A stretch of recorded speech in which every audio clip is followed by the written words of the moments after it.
Parade barisan Romusha melintasi jalan-jalan di Tokubetsushi, kini Jakarta, diiringi oleh musik yang membakar semangat.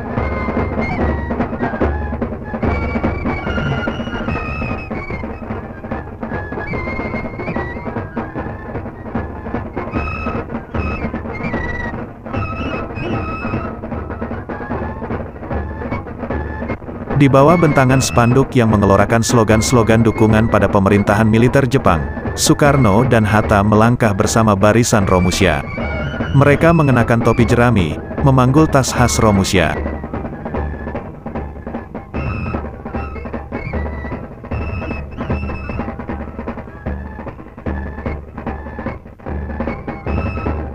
Ribuan masyarakat menonton dari pinggir jalan.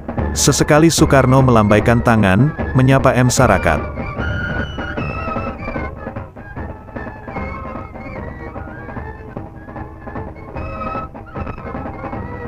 Tampak Adam Malik memandu barisan untuk terus mengikuti jalan. Tepuk tangan kaum perempuan pun riuh redam.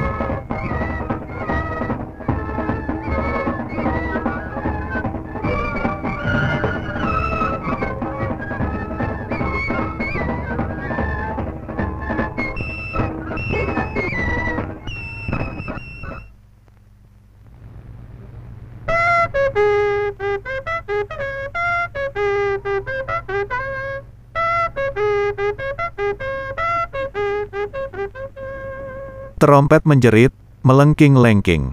Ratusan Romusha pun berhamburan dari gubuk-gubuk yang terbuat dari anyaman bambu, dan beratapkan rumbia. Sembari menyanyikan lagu-lagu pembakar semangat, mereka berlari-lari kecil membentuk barisan.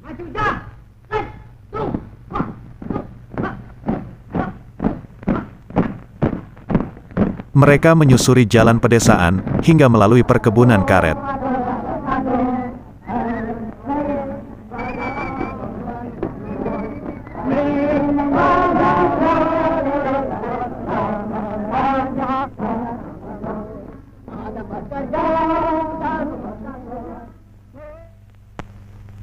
Ini hari kita mulai bekerja. Saya tahu bahwa pekerjaan ini adalah berat bagi saudara-saudara, oleh karena saudara-saudara tidak biasa bekerja tangan. Tetapi jikalau saudara ingat akan hebatnya korbanan yang dikerjakan oleh prajurit-prajurit Dainoson dan prajurit Indonesia di medan peperangan, dan ingat akan hebatnya korbanan Romusha biasa, maka saudara-saudara tidak akan memandang berat akan pekerjaan itu. Saudara-saudara, kalau saudara juga ingat bahwa tiap-tiap titik keringat yang saudara teteskan di bumi kita ini menjadi racun bagi musuh, dan tiap-tiap butir batu yang saudara angkat menjadi peluru bagi musuh yang akan menghancur leburkan musuh itu, maka saudara-saudara akan bekerja dengan giat. Marilah saudara-saudara kita mulai bekerja.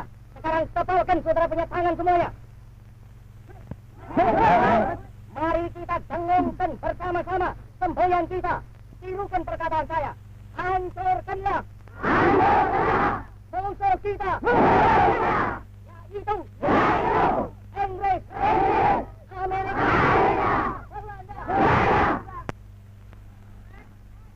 Waktu bekerja pun tiba. Para Romusha berhimpun dan bergerak cepat bagikan koloni semut yang bersemangat. Tampak Soekarno menghantam batu tebing dengan pacul.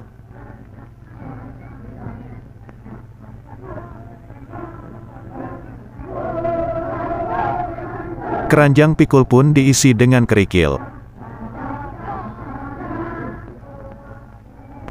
Jembatan ganda terbuat bambu, diletakkan di atas rakit, untuk menyeberangi sungai yang lebar.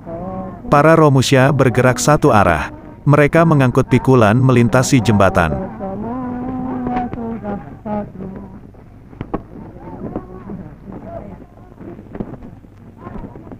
Deretan truk sudah tersedia menunggu kedatangan para Romusha.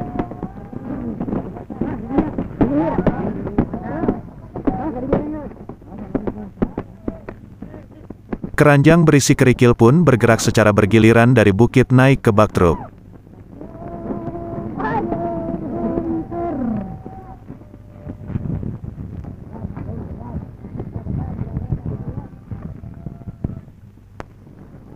Setelah syarat muatan, truk pun meninggalkan area pemuatan, melaju di atas jalan pegunungan yang berdebu.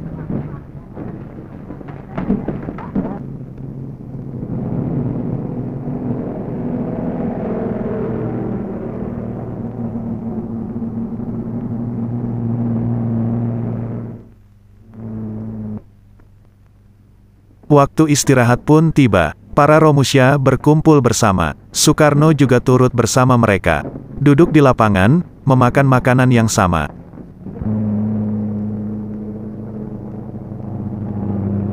Tampak barisan mesin penggilas jalanan bergerak bersama. Mereka menghaluskan dataran batu untuk dijadikan landasan pesawat.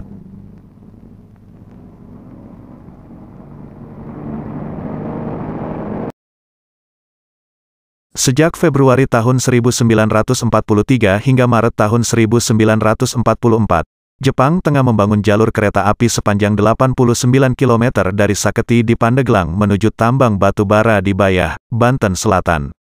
Ratusan ribu Romusha dikerahkan untuk pembangunan ini. Soekarno datang ke Bayah pada awal 1944. Ia datang sebagai Romusha. Pada lengannya terkebat pita besar bernomor 970. Romusha bernama Soekarno itu ditulis koran-koran zaman itu tinggal di pondokan sederhana yang dibuat untuk Romusha, dan makan makanan mereka.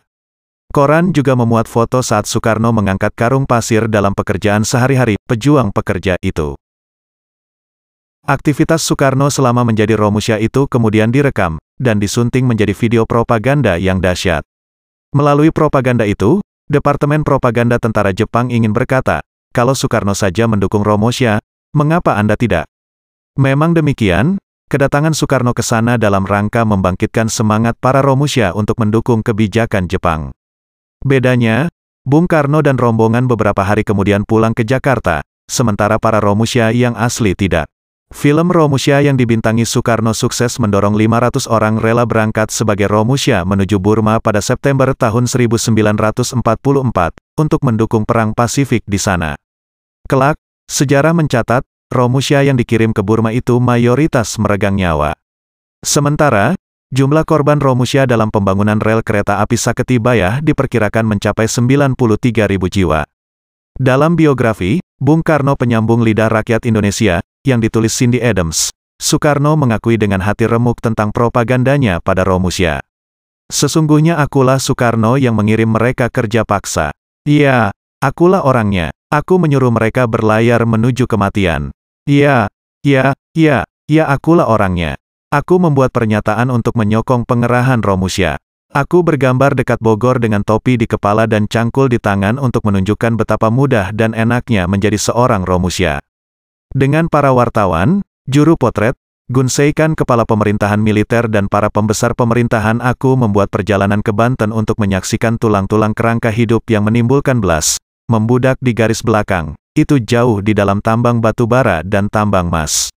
Mengerikan, ini membikin hati di dalam seperti diremuk-remuk.